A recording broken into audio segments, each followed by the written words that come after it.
Do you all believe as a race, I'm not talking about you specifically, but do you believe as a race, African Americans, we play the victim? Hey, man. I have a dream. No. I'm just gonna leave that as a one-word answer. I'm not even gonna jump in deeper than that. No. Yeah, I'm on the side of absolutely not, and I will leave it there until somebody disagrees. Yeah. Then I'll jump back in. And now I'm gonna step out. Well, you know, I mean, I'm gonna be real. I'm gonna say yes. Let's go. I'm gonna be real. I'm gonna say yes. Give me an example. See, it's a loaded question just because I'm not gonna sit here and say every single African American side's either on the yes side or on the no side. I say yes to mainly spark conversation, but also, I know you said not personal experiences, but that's all I got to go on. I will say, just based on where I am in life, I've gotten a lot of pressure from African Americans, feeling like, I've gotten to where I am because of white people, or you can't speak, you didn't grow up like I did. Like I came from the hood, I didn't have the same opportunities and privileges that other people had. And though, I believe that to be true, in today's America, I really do feel like anybody has the opportunity to rise to the occasion. Now, is it easier for certain people over others? Yeah, I mean, let's be real, yes. Like, that's 100% true. But, I just keep hearing, like, systemic oppression, this, that, and the third. Like, yeah, we get it, I know. Like, we all know. But the opportunities are still there. Will you have to work a little bit harder to get to where you want to be? Absolutely. Because of how you look? Absolutely. I'm a testament of it.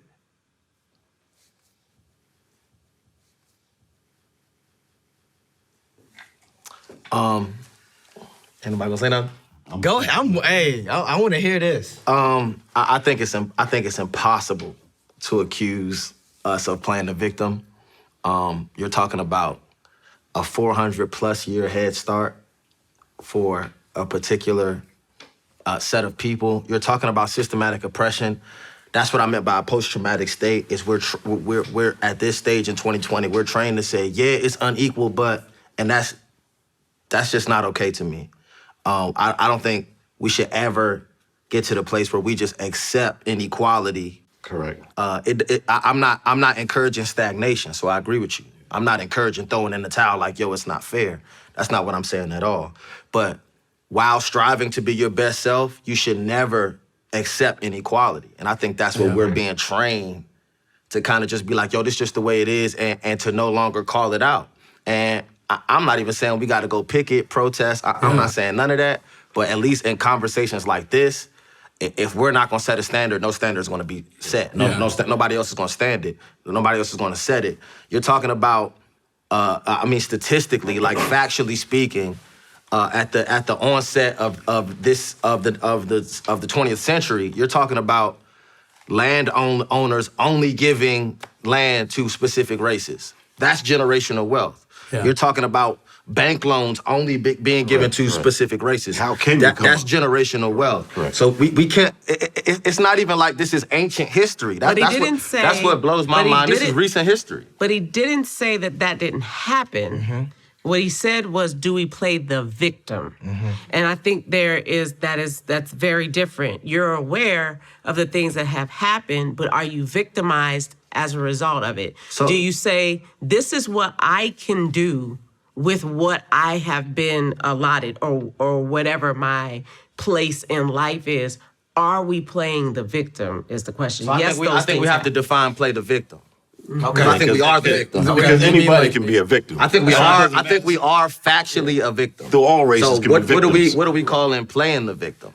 What do you see that as then?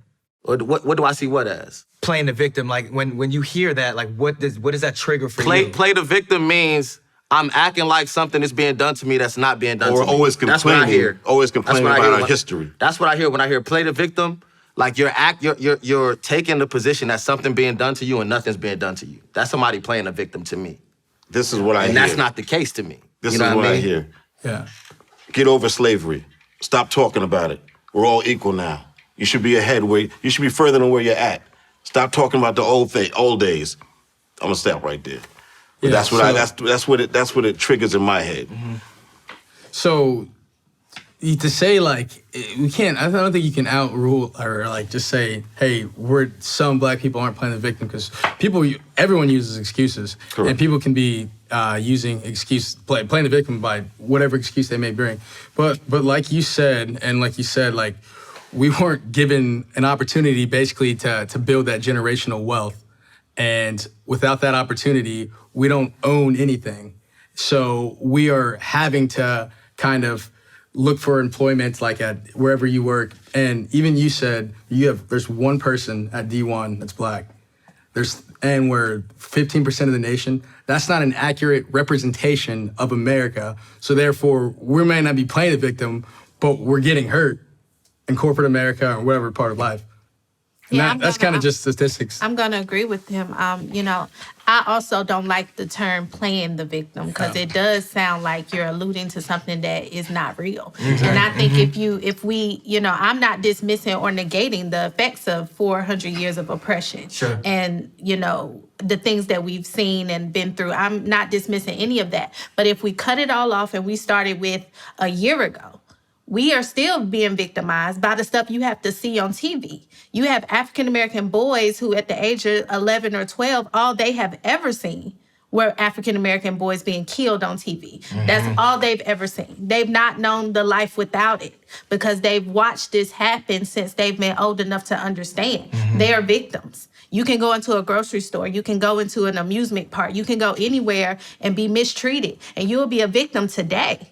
We're not talking about the victimization only of the yesteryears. You can be a victim tomorrow. And I think if we're all honest, we have been in places where you have been the victim. That's right. You were either wrongly accused or wrongly criticized, or maybe let's not even make it a negative thing. Looked over for a job unjustly. It's happening. So there's a rationale to the relevancy of still being victimized. Yeah. Yeah, and like I was, to her point, it's not even like this is ancient history. We're talking about 1960s, 1970s. Like the Civil Rights Act was just passed halfway through the 20th century. Like, it's not even hundreds of years ago. Like, there are people alive still, like, you know what I mean, who went through segregation that are still alive. Like, it's not even, Of course. you know what I mean? It's not even ancient history. So I can never agree that the responsibility is on us to fix the mistakes of others. I could never agree with that. I just can't. And it doesn't take away, something that I said on the back end of my last answer. At some point, as a family, as a community, you can gather the people you love and say, let's get us out of this. Correct. And then you could say, well, we're no longer playing the victim. We took pride and took our own responsibility. And then you can build all that up, and tomorrow you can go somewhere and still be disrespected. To that point, in my initial answer to you, I said I'm not making an excuse for stagnation. Mm-hmm. Like, it's not no excuse to be stagnant. Yeah. It's not no excuse to not grind and hustle and get out here and get it. But even if his question is about us as a race and as a culture, mm-hmm. and if I get my family together and pull my family up, that's my family. Exactly. You feel me? That's not balancing the scales. That's right. You know what I'm saying? It's very interesting. Your point is very, very interesting, because I could be an extremely successful black man in today's America and still go somewhere tomorrow and be looked down upon because of what I look like. Yeah. So I was going to ask you, because I remember like Booker T. Washington, like the 1890s, to kind of offset the Jim Crow laws. He was like, saying I'm that old, right? You're not trying to give me some You remember him, right? Yeah. I didn't go.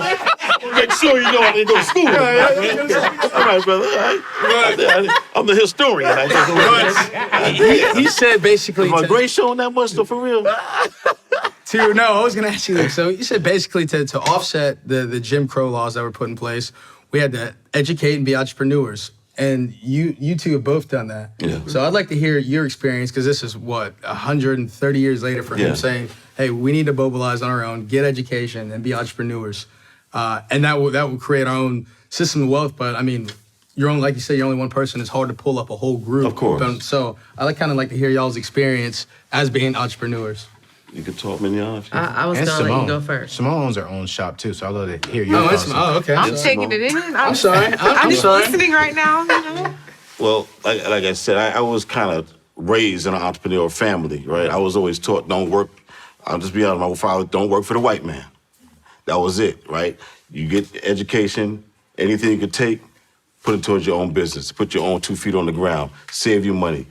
You know, get a hustle. You know, he's showing me all these things to do. So it was always in my mind that I had to work for myself. The only way I'm going to come up is to work for myself. So I was never trained to, you know, you're going to get a great education, then you're going to go get a great job, and then you're going to be successful, then you're going to raise a family. No, it was out, go get your own brand, raise your family, give your brand to your family, let them continue that generational wealth. So that's the way I was taught. And that's the way I got to keep it moving.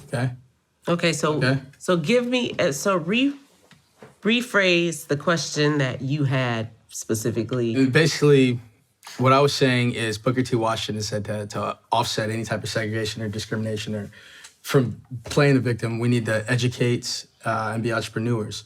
Has that experience kind of helped you push through, and have you been able to bring others up because of your entrepreneurship? Okay, so thank you for that question. I definitely believe that entrepreneurship is freedom. Yeah.